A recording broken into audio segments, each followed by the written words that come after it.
Hey everybody, I'm Quinn. And I'm Scott, and it's time for the Almost Friday show for August 23rd, 2012. And off the press this week, Becky has seen Paranorman, and she's super excited to tell you how much she freaking loves it. Yeah, and it's been a slow news week for Becky and Sam, so she'll have lots of time to tell you exactly why she loves it. It's true. In Tech Insight this week, we're talking about Facebook finally getting better on your phone, because let's be honest, it's been shit for like 2 years. It's twice as fast. Which... as slow. That's like saying this new car is twice as fast as a turtle.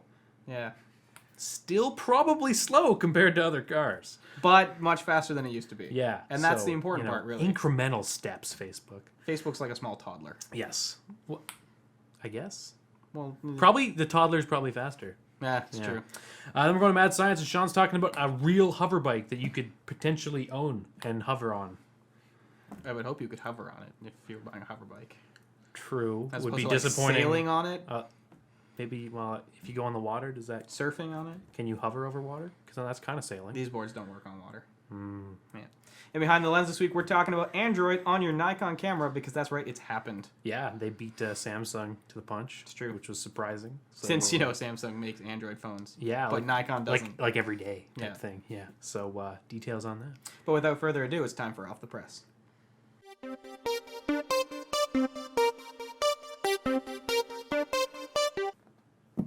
Hey guys, welcome to Off the Press this week. So, there's not a lot of news. No, there really isn't. Basically, all the really cool news came out like 2 weeks ago, last week, and now it's the calm before the storm. As we wait for the influx of new television and stuff coming out in the It's fall. kind of getting near the end of summer blockbuster season, so I think there's like 1 or 2 big movies left, and that's it. That's it. Yeah. But in the meantime, yeah, we saw Paranorman. I saw Paranorman. That's the important part. Yes. I saw it. I was there. to experience me Yes. seeing Paranorman. So, since I excitedly talked about it last show, you know how much I pumped myself up Yep. to see this. I built it up for myself. I read all the literature. I watched all the videos. I was super excited. And then I wasn't let down even a little bit. If anything, they exceeded my expectations. The most beautiful thing about this movie, I think, is that everything was a little bit ugly.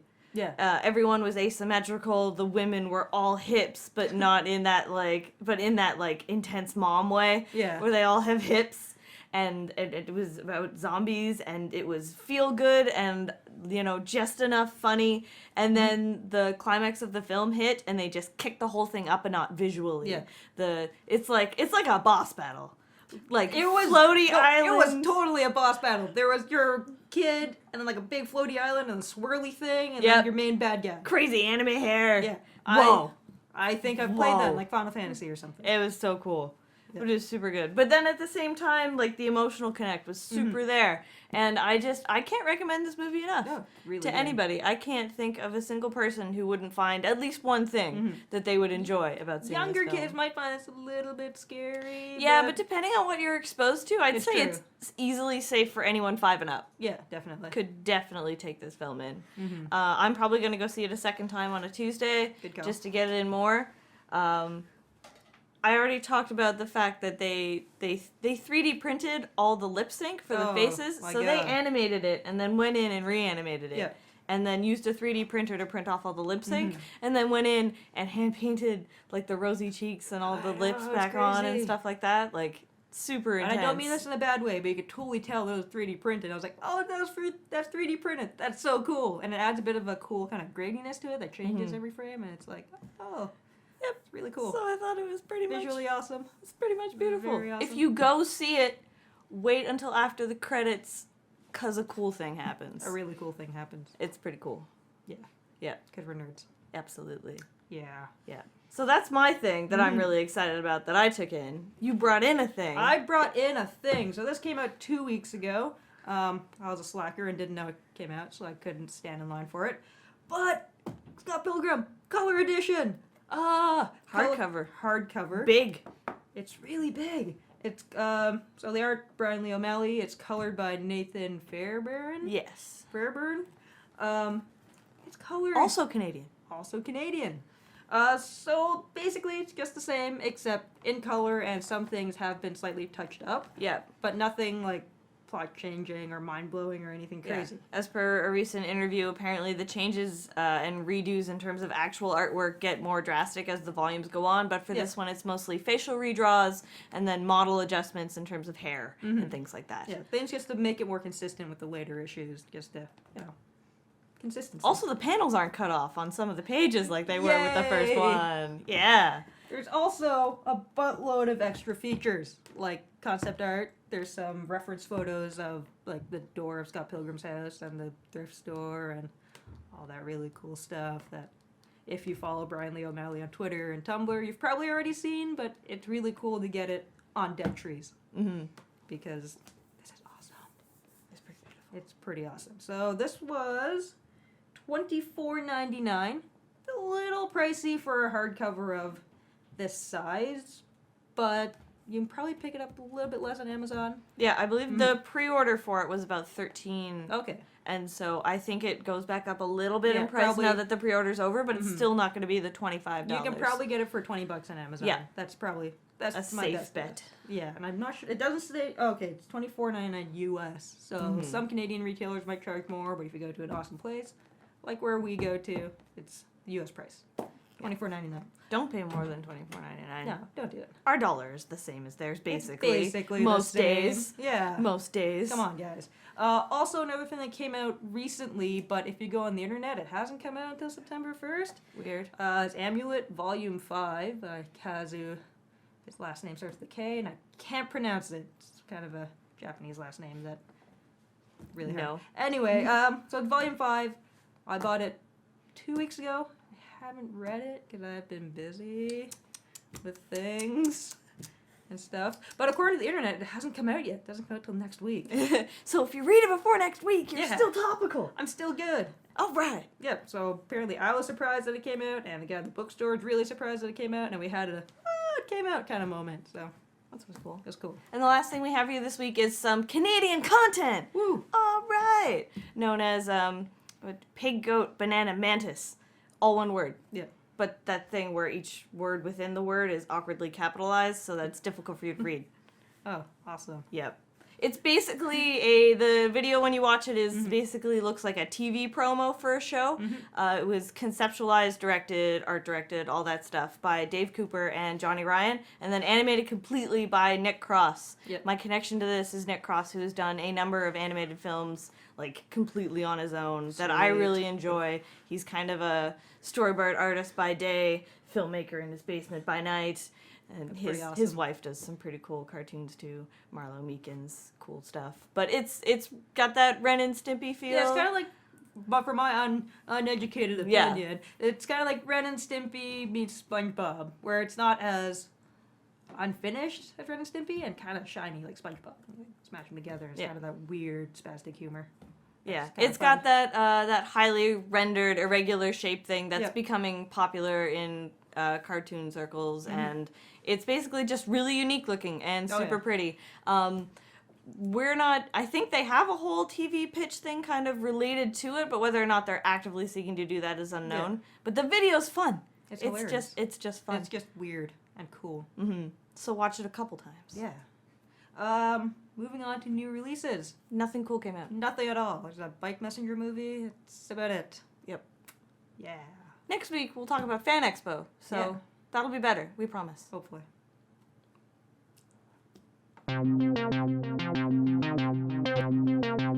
Hey everybody, welcome to Tech Insight. We're starting it off with an update on OnLive, that service we've talked about a handful of times, and we've never really had a chance to try because it's always kind of existed in a state of not working so great. I and- tried it. Oh, did you? Quite extensively. Oh. I played like 5 game demos Oh, okay. all the way through because I didn't want to pay for it. And ultimately it wasn't that good because you didn't want to pay for it. No, I didn't. Still after 5 game demos. And apparently it really wasn't that good because now they're more or less bankrupt. Yes. So while they've gone through this thing where basically their service is very expensive. It does all the game rendering on a server somewhere. And just because your computer doesn't have to be good to play the games doesn't mean their servers don't have to be good to play the games. Yeah. So one server is going to be playing 50 games, things like that. So it was very expensive to run this service. So what they did was expand really quickly without customers to feed that expansion, and essentially capital costs really outweighed their projection for the near future. Yeah. So they basically spent way more money than they had, and they're basically bankrupt. But they didn't commit bankruptcy. No, they went through this asset reassessment thing. So basically another company bought them Yes. through this process. Yes. And And basically then it all signs, and then figures out how much the creditors are owed, and then finds a buyer and does. They're like an intermediary that basically. it's a weird process that I didn't quite understand. Yeah. And neither did Engadget really when they were trying to explain it. But what's important is that someone has bought OnLive. Yes. And so there's a potential that it might currently continue to exist. Or, as we both think, the services which do something interesting are going to get repurposed for something else. So as of right now, if you still download the OnLive client, you can still play OnLive games. You can still sign up for new accounts and things like that. They say they're going to keep the service running. However, considering the state the company's in and how they failed, they're basically their business model didn't work. So I don't see a huge future for this company, but not necessarily the concept. I think basically they're finally falling victim to too soon. Yeah. Because Too much too soon. It's a great idea, but we're not there yet. Yeah. In terms of internet connection, in terms of affordability of hardware, they didn't quite have all the partnerships, and it wasn't quite the experience they advertised it to be or wanted it to be. Very close, but not quite. So I think that their interest in them petered off, and that really was ultimately, if there's no customers for your service, you don't have a service. So I don't personally think they're going to be around for that long as OnLive as we know it, but they say they will be. So who knows? Maybe they'll stick around. But on a more positive note, Facebook has updated their iOS app, Yes. both on iPad and on iPhone. They're basically there was rumors a couple weeks ago saying there's some ex-Apple engineers and ex-Google engineers working on the new Facebook app, which was a big deal because you're like, oh, Apple people, they must be able to write a good app. So they're claiming it to be at least twice as fast as the old app, and pictures are supposed to render much quicker and things like that. And it's all built off HTML5. Which is why they're claiming all these speed things. So you've tried it briefly. Yeah, so I mean, in terms of changes to the actual program, it's largely the same looking program with the same functionality, except it is drastically better performing when you're swiping up and through pages. Bringing out that side menu used to be a pain and it wouldn't close properly, but now it's quick and it's snappy and it bounces back real fast. Yep. The photos load much quicker. Which is a big problem I had because I would load photos from like this radio station that I liked, and they'd have like 8,000 photos in an album because they only have one album, and it would load the entire album index before it would load my picture. Yeah. So you get up to 2,000 photos and you just quit and you're like, whatever, I'll just look at the thumbnail. Yeah. And it doesn't do that anymore. The photos load really quickly, and more importantly, they go away really quickly. Yes. Which is also a giant problem they had before. The only thing I can say is their new scrolling system, I don't know if I 100% like or not yet. Okay. Basically, it's an infinite scroll. Yeah. So as you scroll down, it'll load more. You don't have to refresh is the kind of idea. Now, it was doing that in the app. You'd hit a bottom point and then it would refresh. But now that the thing's actually of some sort of reasonable speed, you don't see that part happen. Yeah, essentially you shouldn't hit bottom. As you Yes. scroll, it'll start, loading the next couple, whatever. I found it once you got down enough, like if you scrolled back a lot, Yeah. it started to chug. Okay. And then as it came back up, it would chug again. It'd kind of be like, it'd be scrolling fine for a second, and then kind of hit a little jag, and it'd be scrolling fine for a second. But there could be a 0.01 release or something. It's probably Yeah. not a big thing. And also, we haven't had enough time to really tell how things like your messages are going to work, because those always made everything hang and didn't update properly and all this kind of and stuff. apparently the notifications are vastly improved. Yeah. Now, which I don't get very many of because I'm not really into the Facebook thing. But apparently you should get fast access to the notifications, and they will update automatically. Because when you get a notification and you clear it on your computer, Yeah. you have to go into your notification center in the Facebook app for it to clear. Yeah. And it's really bad when you also have the Messages app, because then you've got your computer, your Messages app, and your Facebook app. And it's like, come on, guys, make some of this crosstalk. Yeah, especially since, you'd sit there and you'd get the message on the Facebook app, then the Messages app, then your iPad, then an email telling you about it. Too much. Yeah. And if you're still getting emails, what is wrong with you? Yeah, get a Do smartphone. you like abuse? Yeah. 'Cause it's just, why? Good directions finally for the Facebook app. Yeah. But this is iOS only, so I don't know if the Android app got any better. It's never really been that great. I've been told that it's still in its crapulence at the The moment. Android tablet app is passable. I've never really used the smartphone app, but the tablet app's okay. Hopefully better things to come from Facebook. This is definitely a step in the right direction from the last, every app they put out. Speaking of major companies you know well, Microsoft has decided for the first time in 25 years to rebrand itself. And they haven't really gone crazy with this. It's largely the same look, but a little less wavy. Well, what Sean and I discussed is that Microsoft has never had a logo before. I suppose. We've They've always just accepted the It's Windows been logo. Microsoft because they make Office and they make Windows. Windows logo is not the Microsoft logo until now. And it's been largely accepted as the logo when we've seen, the laptops on TV shows that have it where the Apple logo would be and stuff. So, it's been But that's used. because it's a Windows laptop. Yes. Because Microsoft doesn't make laptops. Correct. So it's never been, because the Microsoft Xbox has its own logo and the Office has its own logo and Yeah. Hotmail's always had its own logo. So now they're kind of, like we've seen with Outlook.com, like we've seen with the new Xbox dashboards and the new coming Windows 8, they're consolidating their styles. They've gone very square. And it's very minimalist compared to what Windows used to be and what the Xbox used to be for sure. So they've kind of, they've done all that. All their web services are looking that way now and much nicer. Starting with Outlook.com, SkyDrive just got an update. Windows 8 is going to look all very tiny. So they've kind of made their logo that way. So for the first time, I think, ever, Microsoft has a single brand across Microsoft. Yeah. They've never had this before. They always had the most confused branding, I think, of any company ever, especially their online services. You'd get Microsoft Hotmail and MSN, which are really the same thing, but they're not, and they have different logos and different branding and different layouts. Now everything's joined for the first time, which is the only reason I wanted to bring up the logo, because Microsoft, for once, is a unified entity.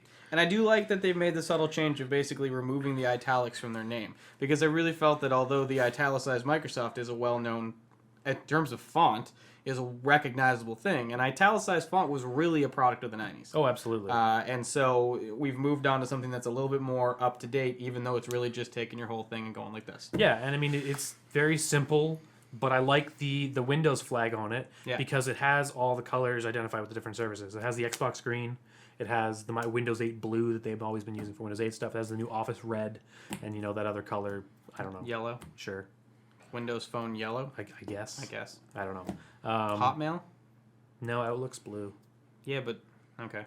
Because Hotmail's not a thing anymore. Yeah. But anyway, it looks very nice. It's a very tidy logo, and for once, they've completed a rebranding successfully without any ridiculous mess ups like when they tried the whole Windows Live thing. Terrible. So I'm excited for Microsoft doing something right for a change in terms of branding and PR. So while we're talking about making services better, Rogers has decided to up their unlimited plan to something ridiculous. Yeah, so right now the top tier of Rogers is 75 megabits down, 10 megabits up. Sorry, 2 megabits up. Yes. And Rogers has come out and said, rolling out, now this isn't available everywhere. This requires some hardware upgrades on their end. But rolling out throughout this year and early into next year will be a 150 megabit service. Yes. With an upload speed of 10 megabits. Which is the part I'm excited about. Yeah. It's a new tier, so it's not replacing that 75 tier from what I can tell, which makes it really complicated. It has like 6 choices. Yes. But anyway, sounds great, right? Sounds good. Data cap. 250 gigs, which really at 150 megabytes, that's gone in like 3.5 seconds. So they've doubled the speed and left the cap exactly the same. That makes no sense. It just means you can break your cap faster. You could rip through that cap in 2 days. Mm-hmm. No problem. But what this does make me excited for is that hopefully places like TechSavvy will then offer this in the somewhere near future. No? Don't think so? 5-6 years. All right. TechSavvy still doesn't have anything above 28. That's true. Rogers will not sell high tiers to their resellers, and they have no obligation to. That's why when you saw 50, not on TechSavvy, still not on TechSavvy. Yeah. 75, not on TechSavvy, still not on TechSavvy. You might be lucky to see 50 by the end of next year on resellers, maybe. 150, keep praying. Yeah. It's not going to happen anytime soon. But I think Rogers needs to get their shit together and realize that their data caps don't make any sense. And Bell has low data caps as well, but they offer you data chunks you can purchase for a reasonable price and get more data So you can, if you have a 175 gig cap, you can add 100 gigs for like $20, Yeah. which is much less than you'd pay in overages. Now, I think, because you used to be with Rogers, right? Still with Rogers. Yeah, so once you break their limit, isn't there a maximum of $50? There they'll was. charge They you? upped it to $100. Ah, okay. It starts in September. So be So warned. now that they can give you the faster speed, they can also charge you more when you go over. This Yes. is why I hate Rogers. But if you're interested in the faster speed, you can't get it just yet because it's not on the website, but it is coming very soon to select neighborhoods. Monthly rate of $122.99 plus the $7 modem rental. So that's a lot for the terrible band. Plus, get ready to pay $50 to $75 overages, I would say. $200 internet, guys. Yeah, not great. But, it is important to get those speeds going, I guess. Now they can actually compete with Bell in an upstream because I think Bell offers like 25 up, 25 down on their fiber service. Has it gone beyond 7 up? Oh, yeah. Okay. They offer DSL with 10 up. Ah, okay. But they offer fiber service now, Yeah. like to your house, Yeah. and it's ridiculous. If you live in one of like 2 areas. Toronto Yeah. and Montreal. Yeah. That wraps up everything for Tech Insight this week. Definitely. It's kind of alive. Nah, it's still dead. Oh. Hey everyone, welcome to Mad Science. We're gonna start it off with a hover motorcycle thing. Despite it not being a cycle. Yeah. Yeah, it's a hover Hover- that isn't bladder curtain-y type Yeah. thing. It's actually, I was trying to figure it out because Mm-hmm. in World War II and about the Cold War, they were trying to come up with a hover platform where it was just like this big fan you stood on top of and you just like... It's like a Segway, but a fan. Yeah, but it was like high up the ground. Actually, Dangerous. very dangerous, and it didn't work. These guys, Yes. Aeroflex, I believe is the firm. Yep. They came up with a device which they were testing in the Mojave Desert, and it looks pretty cool. It looks like a pod racer from Star Wars. Yeah, well, Kind of. you see It a looks- pod racer, I see the land speeder. It looks like a pod racer and its jankiness, Yeah, well, I'm still going to Hachi Station in that. I'm not fucking racing in that. or whatever. But either way, this thing looks actually really, really Yep. cool. They've capped it, though, on its speed Yeah. at only 30 miles per hour. So, as Scott was pointing out, there's about 50 clicks here. That's pretty good. That's not bad. That's fun time. Like, that's going, ha! Ah! Look at what I'm driving! I'm gonna crash! Damn! Except it can also go 15 feet high. Oh my god, it's a car! Whoop. Yeah. Whoop. Like, just, you have, what do you do if you fall? That's gonna hurt. Yeah. Like, You'll be falling this way as well as this way. yeah. So, no price, no marketing, No. just, fun times, just toys. Why the hell Yeah, not? so this is like very, very, very far into prototyping phase. Yeah. Right before they're gonna sell it. Obviously, people like the government and regulatory bodies and all that crap are gonna, kill our fun. Well, they have no idea how to actually classify this Yeah. vehicle. Because even when the hovercraft was first invented, they said, "Oh, go talk to the Navy guys." Navy guys were like, "It ain't a boat. Talk to the plane guys."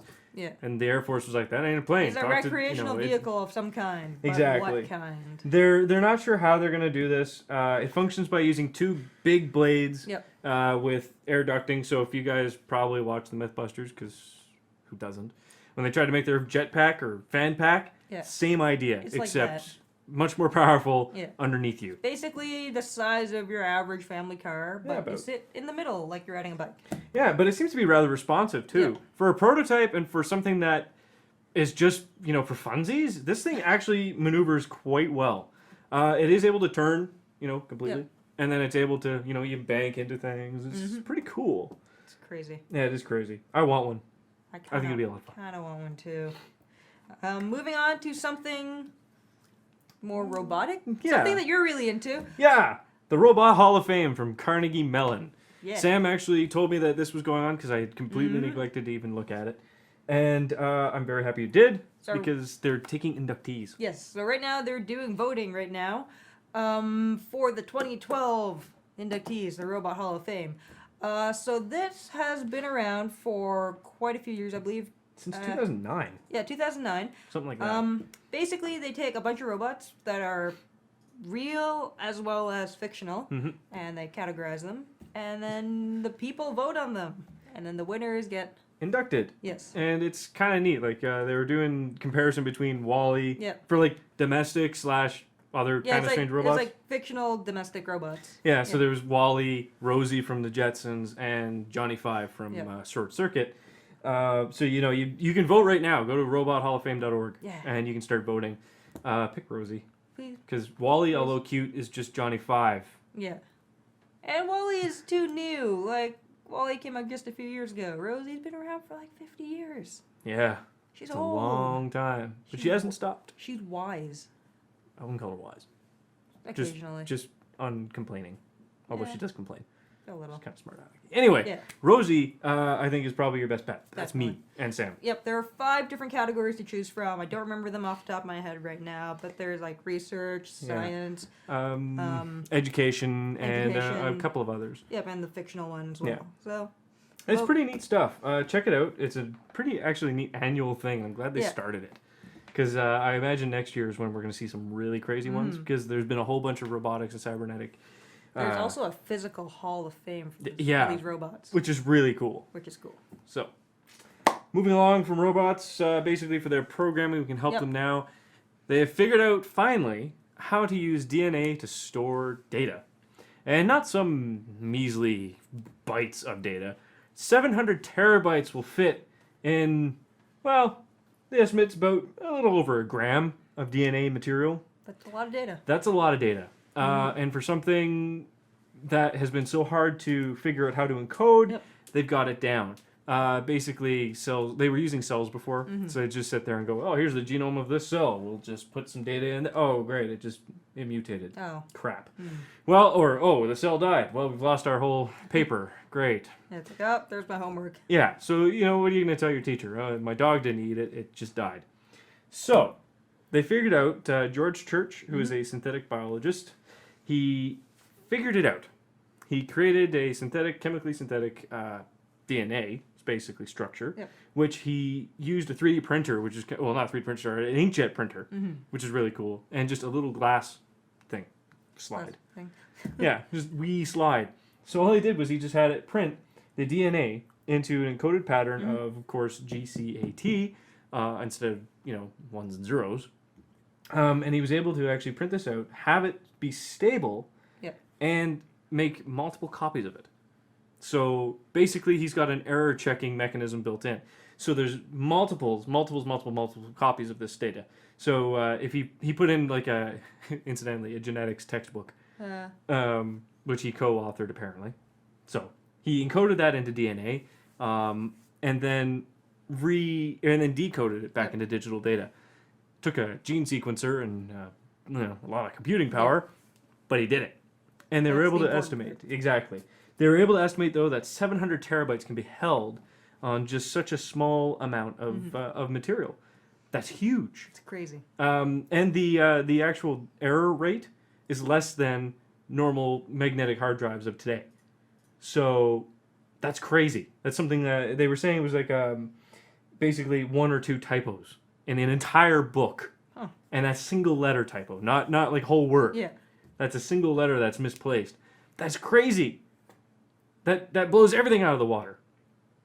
So the article basically says it perfectly. Don't throw away your USB drives or hard drives yet, because you need an entire room to do this. Like you said, you needed your gene sequencer, Yep. as well as banks and banks and banks of computers. Mhm. So, And at the same time, Scott also brought up a really interesting point, which they don't specify, which is read and write speeds. But we figure right now that's not totally important, considering that we have data densities that are unheard of. hang on, guys. I need 24 hours to transfer my document. That'd be the worst. What's that project? Oh, I'm not ready for that. Hey, do you have the PDF I need? Oh yeah, I'll have it to you by tomorrow. Yeah. Are you driving down and deliver it by tomorrow? No. I just need to write it on my drive. Sorry, I gotta decode my hand. Yeah. It's on there. So I gotta work on that. Yeah, so that wraps it up for science this week. Some pretty neat stuff. So go vote definitely on Robot Hall of Fame and pay attention to your DNA because eventually we're going to be storing stuff on you. That's right, you.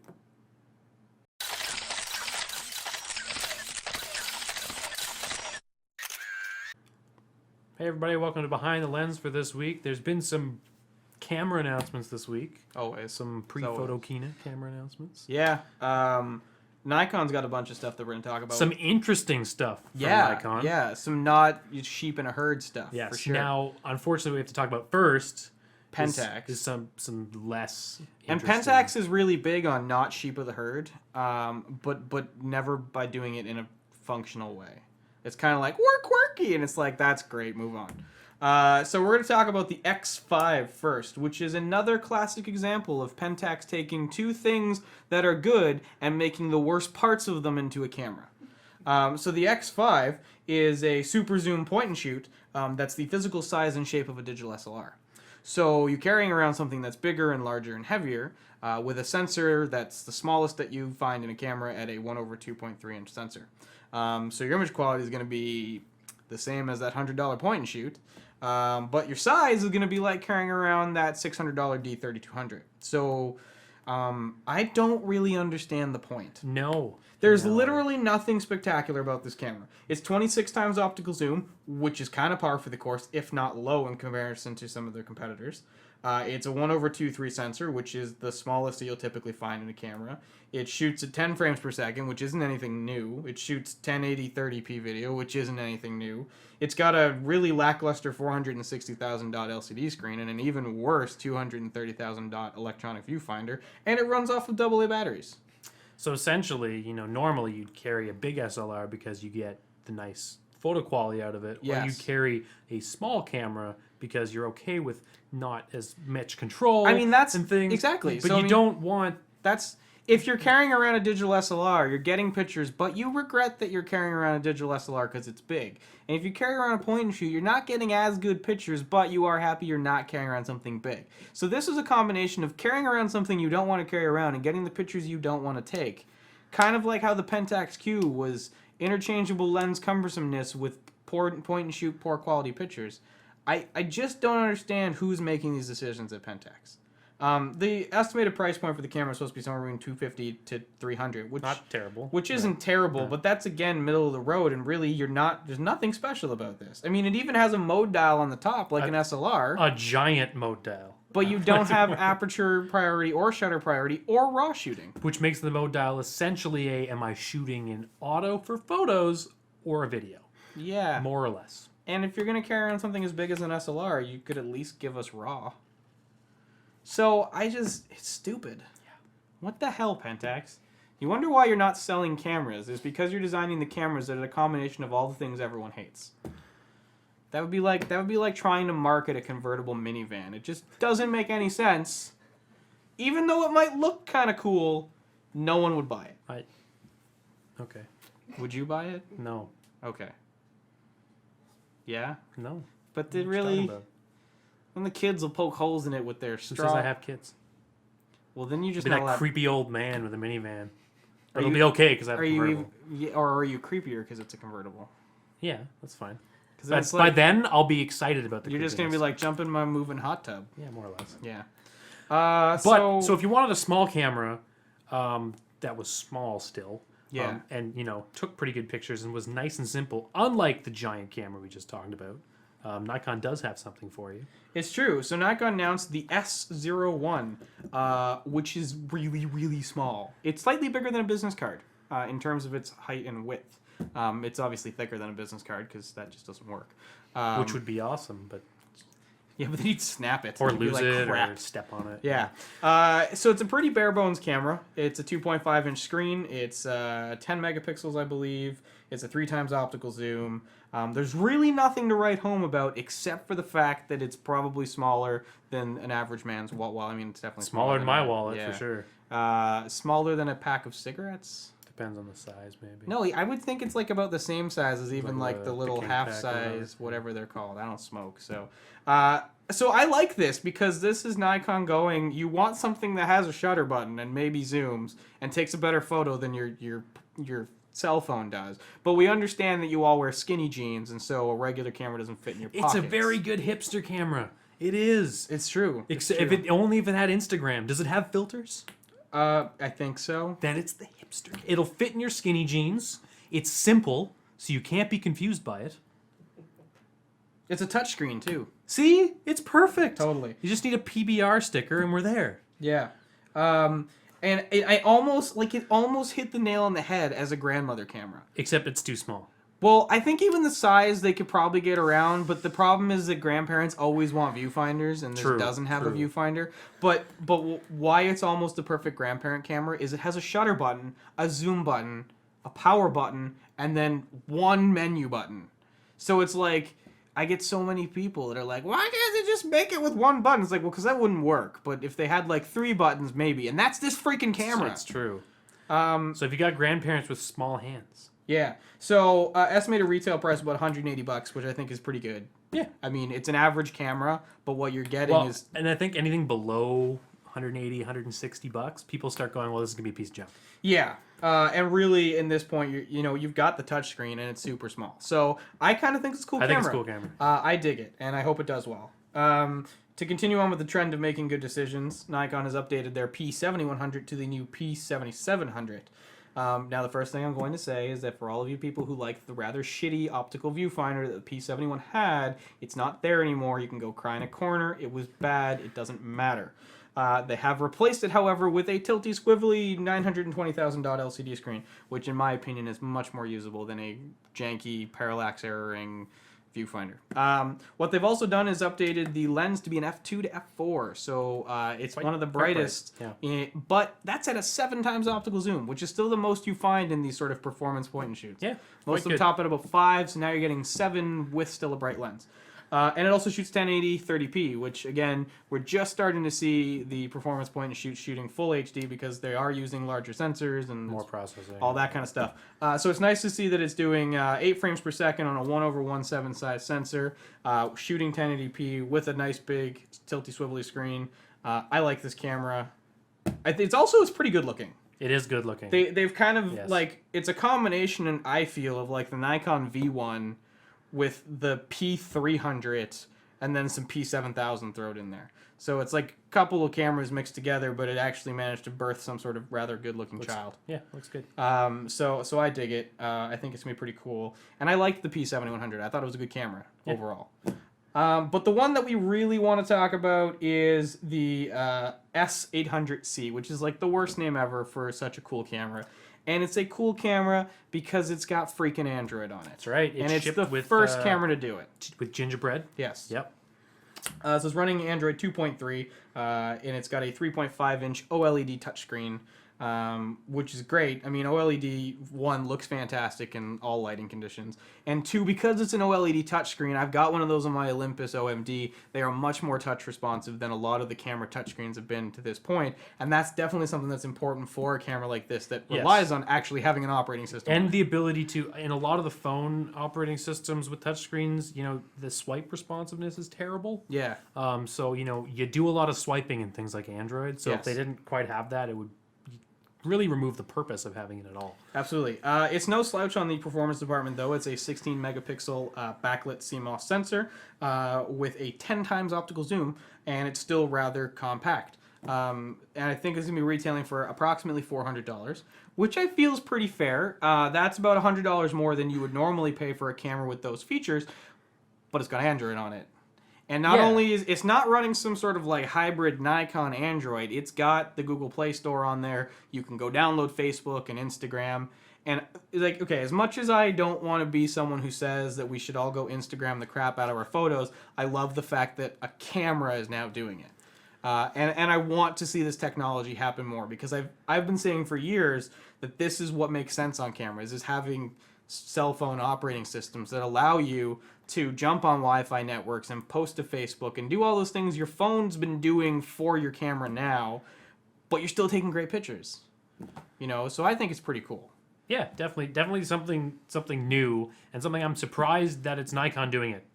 Yeah, especially since we mentioned earlier. I mean, Samsung makes every 3 days there's a new Galaxy S7 billion that comes out. And, they've been doing touchscreen smart view interfaces they've been on their pushing- phones for the last year. And which, they've been pushing touchscreens on their cameras as well. Yeah, so I mean, they've been almost there. And I'm really surprised to see Nikon do it first. It's probably the whole one division never talking to the other division thing. Yeah. But what I think's really interesting is that Nikon could very well have come out and said we've made an operating system for our camera based on Android 2.3, but it's not really Android. Like it's. I think that would have can't been do Android-y things. that would have with been the it. wrong way to go. But I could totally see Nikon doing that, just being like, well, it's Absolutely. got Android. Well, what kind of Android? Our Android. Well, now I don't care. Yeah. But they're like, no, 2.3. Go jump on the Google Play Store. Play Angry Birds on your camera, which seems ridiculous, but I really love that this is happening because I think this is where technology is going. Now, the only thing I would worry about, caution you on, is how powerful the actual CPU and types of stuff in this is. We don't really know, so it might not. It's it's not going to outperform a Galaxy S3 because it's only $400. No. But it's going to be great for things like Instagram, uploading your pictures directly to Facebook. It's got Wi-Fi built in. You'll be able to play some games. You can browse the web. Yeah. So- So it's going to be a lot of things you want to use your camera for, but it's not going to be your best Android device ever. I almost feel like this is a really great option for someone who likes taking photos and maybe hasn't actually moved to a smartphone yet. Because they could continue to use their super reliable, never drops a call flip phone and then just buy this and be like, well, I really like taking pictures and that's Except why. then you always need Wi-Fi. Yeah, but there's lots of hotspots around these days. I guess. Maybe not as I much will in never Canada. buy that excuse. Okay. Personally, 'cause anyway, not important. It's could definitely fit for a lot of people. Oh, and it also has GPS, which is nice too, since everything's going to the net. You can actually use the maps too. Yeah, yeah. So I'm super excited. I'm glad Nikon didn't cripple this, and I look forward to seeing not only them but other companies jumping on board with the idea of Absolutely. putting some sort of operating system that's generally accepted as normal. So on, pretty much just Android. yeah, Yeah. on their cell phone or cameras, I should say. And that wraps it up for Behind the Lens for this week. And that brings us to the end of the show this week. As per usual, if you'd like to get a hold of us, you can reach us on the Twitters at @almost_Friday. Or if 140 characters won't quite do, you can send us an email at contact@almostfridayshow.com. You can find us on the Facebooks at facebook.com/thealmostfridayshow. Where if you like our page, the new episodes will just kind of appear in your timeline, and you can just watch us right there. If you buy the new Nikon S800C, you can post to our Facebook timeline about the cool stuff that you've learned while watching our show, Or maybe some pictures. Since it's a camera. if you want to batwing all of us or something. You can duck face. Duck face, yeah. At 10x optical zoom, duck face just your lips. That'd be weird. You can't duck face just your lips. Duck lips. Now we're just getting into Mallard mouth? Mallard mouth. That's how we're wrapping up the show. Mallard mouth and go.